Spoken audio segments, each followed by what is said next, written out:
I want to take time to talk about Mario Van Peebles because he's the director behind New Jack City. Now, he'd also done Posse.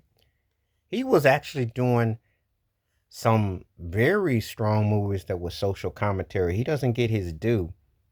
Posse was about black cowboys, which was something that hadn't really been explored near as much.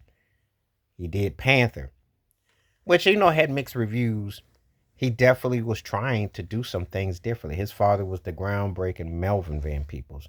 So, with that lineage, you're gonna come correct, or you're gonna have to hear if you don't. Now, New Jack City obviously became a pop culture phenomenon because New Jack New Jack City, all for New Jack with the music, the style. It captured the era of the times. So much going on. A fresh, vulnerable Wesley Snipes. Ice-T as a cop. Who thought? Chris Rock as a crackhead. Judd Nelson as an undercover smooth 5 Who saw that? It's a lot of good vibes that this film had. Christopher Williams, Kareem, the Scholar Uptown. There's a lot going on. A lot. It obviously took from The Godfather and it took from Scarface and some other films. However, the cast worked. It worked. You know. Um, I think Bill Nunn, the brother who capped Wesley at the end, and Nick Ashford was in the movie. There's a lot going on. It's one of those films that it spoke of the then and it speaks of the now. Nino Brown is a real catchphrase. It became pop cultural.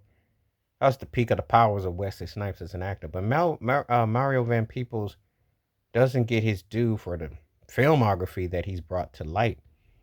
He has some real interesting works. And New Jack City is considered one of the 10 essential gangster films for black entertainment in the 90s. It's very important to the culture. Influential, depends on how you look at it. But he showed he's a legit filmmaker, and the thing about it is that the totality doesn't always get, addressed and acknowledged, but it was definitely, something that definitely was an important piece. Um, and he definitely brought the depths of the people in the cast and crew. Their lives were forever changed. It became an instant cult classic. Not a cult classic, because it actually did well at the box office. It was a big time movie. Excuse me, Alan Payne, Am I My Brother's Keeper? And Alan Payne was that dude for a minute. And it had a lot of things that were going on, lingo, a lot of stuff going on.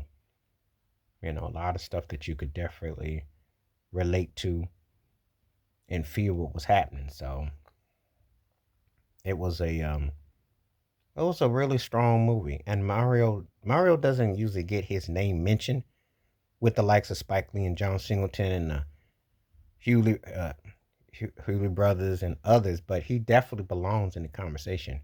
The Hughes brothers. He had an impact, and F. Gary Gray and some others. Mario Van Peebles definitely did the thing with this, and he had some important films. So I just want to take the time because you remember he did Breaking in '80, one of the Breaking movies. It was, he was on some of the styles that were happening in the streets, but he hit it with New Jack City though.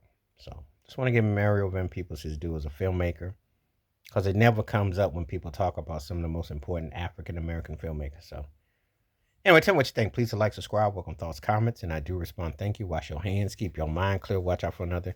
Share it if you like and hit that membership because when you do, requests like this, I bring true. Stay safe, stay blessed, stay woke, stay free, stay true. I'm out one time. Peace.